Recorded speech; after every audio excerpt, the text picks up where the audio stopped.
Assalamualaikum warahmatullahi wabarakatuh. Perkenalkan nama saya Febrian Maulana dengan NPM 21082600023.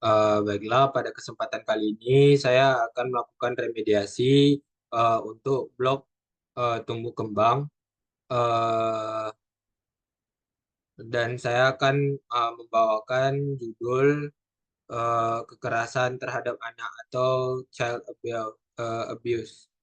Baik, berikut mind map yang telah saya eh, tampilkan pada share screen. Baik, pertama saya akan menjelaskan definisi dari kekerasan pada anak. Eh, baik, eh, kekerasan pada anak adalah segala sesuatu yang membuat anak tersiksa baik secara fisik, psikologis maupun secara mental. Nah, eh, jadi eh, kekerasan terhadap anak tidak memandang dari bentuknya, mau itu fisik ataupun psikologis. Nah, untuk etiologi dari eh, kekerasan dari anak ini atau child abuse ini, yang pertama itu biasanya etiologinya ini kekerasan atau pelanggaran dalam keluarga yang dilakukan terhadap anak. Nah, jadi ada beberapa etiologi. Yang pertama itu ekonomi, masalah keluarga, faktor perceraian, kelahiran anak di luar nikah, kekerasan dalam rumah tangga maupun psikis. Psikis ini bisa berupa biasanya penyakit-penyakit penyakit-penyakit awal dari kelahiran yang diderita oleh ibu.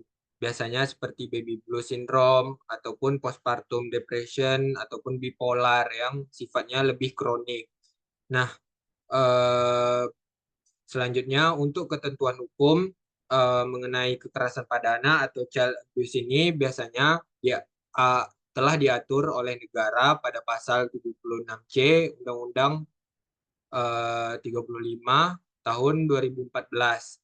Nah, eh, sebagaimana yang telah juga setiap anak selama dalam pengasuhan orang tua, wali, atau pihak lain manapun yang bertanggung jawab atas pengasuhan berhak mendapat perlindungan dari perlakuan seperti diskriminasi, eksploitasi baik ekonomi maupun seksual, penelantaran terhadap anak tersebut, kekejaman, kekerasan, dan penganiayaan, dan juga ketidakadilan terhadap anak.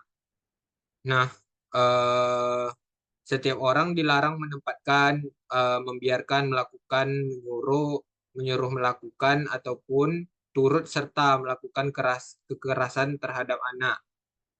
Sanksi yang bisa diberikan menurut pasal 76C Undang-Undang 33 35 tahun 2014 ini itu bisa berupa setiap orang yang melanggar ketentuan bisa dipenjara paling lama 3 sampai 6 tahun dan 3 tahun 6 bulan atau denda sebanyak 72 juta rupiah.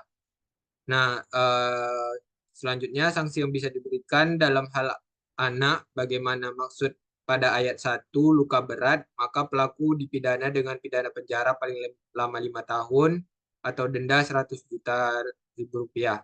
Dalam hal anak sebagaimana yang dimaksud dalam ayat 2, dalam keadaan anak ini telah meninggal dunia, maka pelaku dipidana pidana paling lama 15 tahun penjara ataupun denda 3 miliar rupiah. Nah, pidana akan ditambah sepertiga dari ketentuan sebagaimana dimaksud pada ayat 1, ayat 2, dan ayat 3 apabila yang melakukan penganiayaan tersebut orang tuanya sendiri.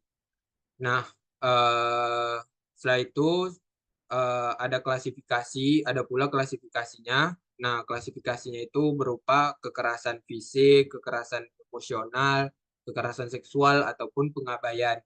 Nah, kekerasan fisik ini bisa berupa eh, entah itu pemukulan ataupun pada kekerasan emosional bisa diklasifikasikan seperti misalnya pada saat pemaksaan yang dilakukan terhadap anak melalui verbal ataupun dari kata-kata yang dilontarkan oleh si pelaku. Dan untuk kekerasan seksual sudah pasti itu eh, berupa kegiatan seksual yang dilakukan oleh pelaku terhadap anak, dan juga pengabaian. Kalau pada pengabaian ini bisa berupa eh, tidak lagi dinafkahinya anak tersebut. Biasanya dilakukan oleh orang tua. Setelah itu ada pula dampak dari child abuse ini pada anak, biasanya muncul sikap permisif. Nah, sikap permisif ini merasa tidak berguna dan berujung pada sikap pendiam, mengisolasi, mengisolasi diri, ataupun tidak mampu bergaul. Selanjutnya, bisa juga muncul sikap depresif. Hal ini dikarenakan adanya masalah yang selama ini sulit dihilangkan, seperti selalu murung dan mudah menangis.